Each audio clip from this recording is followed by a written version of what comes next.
Welcome back to Living the Could Life, where we explore real-world travel for real bodies, adventures that are meaningful, doable, and full of wonder. Today, we're talking about something that doesn't get discussed enough: how to choose the right caregiver or the right care receiver before you commit to the partnership. Because caregiving is a relationship. And like any relationship, it can thrive or it can fall apart if the fit isn't right. We're going to talk about expectations, boundaries, physical capability, emotional readiness, and what both people should add before saying yes. Theresa, you've seen this firsthand. What happens when the caregiver isn't the right match? Well, a lot. And sometimes you just have a default caregiver, so you have to make it the right match. Right, Robert? Well, you have to make it work. Yeah, you've seen it too. Yeah. And sometimes you really have no choice, and you just have to get through it. Like, as in our case. What? Not what? Well, but still, sometimes a caregiver, when you choose one, you have to be careful. Just because maybe they're all excited and they have good intentions and they want to help you, but maybe they just don't understand what it takes. Say that you need to have transfers done or a lot of physically demanding help. So, Right. They may not have the physical strength to do it. So sometimes they could also have the wrong attitude. And those are definitely the people you don't want, because they can't be resentful. They have to be patient, and they cannot have a savior complex, because that just doesn't work out. It actually makes the person who is receiving the care feel not so wonderful. and the care receiver can feel unsafe, guilty, or even like a burden. Exactly. The partnership ideally has to be balanced, respectful, and realistic, and that doesn't always come immediately. Let's talk about what the person needing care should ask before choosing a caregiver. First, if you need transfers, mobility support, toileting assistance, those are not small tasks. So the person should be physically able to do what's required. And even if there aren't any of those highly physical tasks, I know if I fall down sometime or trip, it's helpful to have somebody pick me up. Secondly, do they understand spoon theory? This is the theory of energy management, energy budgeting that we talked about earlier. Because if they don't get the idea of energy budgeting, they'll push you past your limit.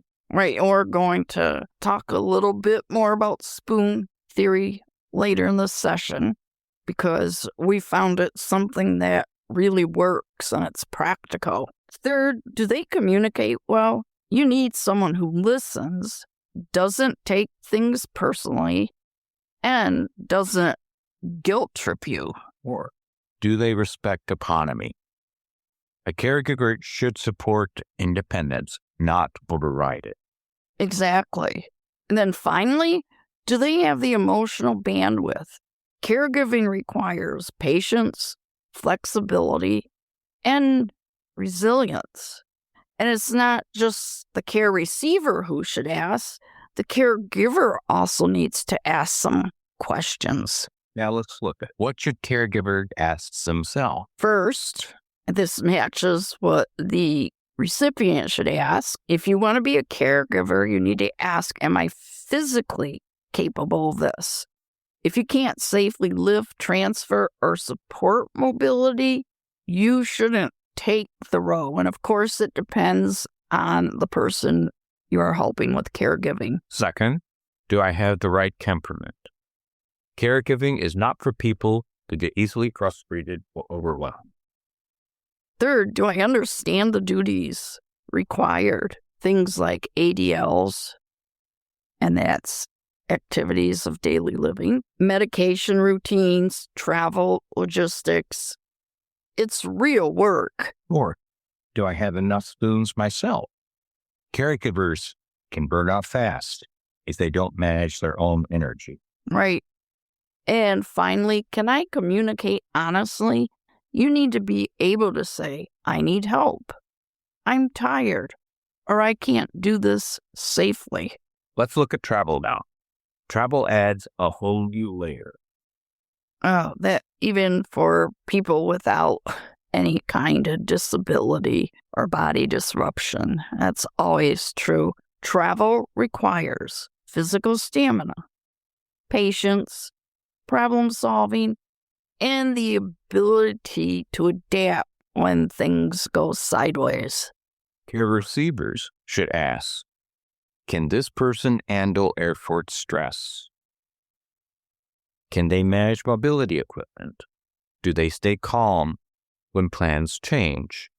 Can they advocate for me if I'm overwhelmed? And caregivers should ask, can I manage transfers in unfamiliar environments? Can I handle long days with unpredictable spoon costs? Am I comfortable asking for help from airport or hotel staff? And do I understand accessibility needs well enough to plan ahead? Let's talk about red flags now. For care receivers, the caregiver gets irritated easily. They minimize your disability. They ignore your spoon limits. They make you feel guilty.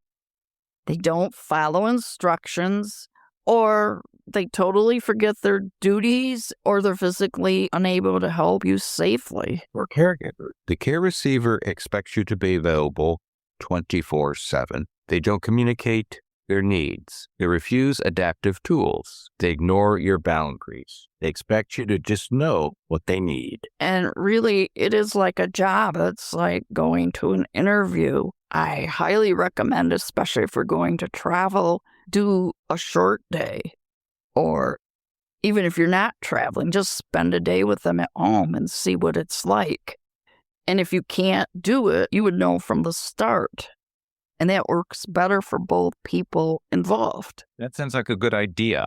It's kind of like we used to do our chase downs, who were slowly kicking launches with ISO students, and we kicked them off as a weekend or something to see if they could manage it, to see if we could manage them, to see if they had the right equipment. So you could use the same idea. Right. It is a learning experience, and you don't have to necessarily be an expert the first day. I think whether you're on the receiving or the giving end, it's a new skill to learn, and things change often. Okay, let's talk about spoon theory again, but this time from a psychological angle. Spoon theory isn't just about physical energy, it's about predictability. People with disabilities often live with unpredictable bodies. Pain spikes, hot flashes, waves of fatigue, sensory overload. Spoons give structure to something that feels chaotic. And caregivers need to understand at spoon level aren't moral judgment. They're not laziness. Spoon theory helps caregivers avoid pushing someone past their limits. And that's the same for the care receiver, too. The caregiver also has a certain number of spoons. It also helps care receivers communicate without guilt. Saying, I'm out of spoons is a boundary. It's not a failure. There's also a psychological safety component. When both people use spoon theory, it reduces misunderstanding. Right, because instead of arguing about why someone can't do something, you're acknowledging the reality of their energy budget. Let's talk about expectations. What psychological traits matter in a care partnership? For care receivers, you need someone who listens, someone who doesn't take things personally, someone who doesn't guilt trip you, someone who respects your autonomy, and someone who can regulate their own emotion. And for caregivers? You need a care receiver who communicates clearly, who tells you what they need, who doesn't expect you to read their mind, and who respects your boundaries too. And I think you need to keep personalities in mind. Just because somebody needs care or you want to be a caregiver, it doesn't mean that you will get along or that both of you are nice people. It's something to take into consideration. Caregiving is not a place for passive-aggressive behavior, martyrdom, or silent resentment. Those things will quickly destroy any partnership you have. Let's talk about misunderstandings. They happen. How do you resolve them? First, if you've thoroughly evaluated each other and have come to acceptable terms, you should be able to assume that you both have good intent. Most conflicts come from miscommunication, not malice. Second, use I statements. I feel rushed when. I need more time to. I'm overwhelmed when.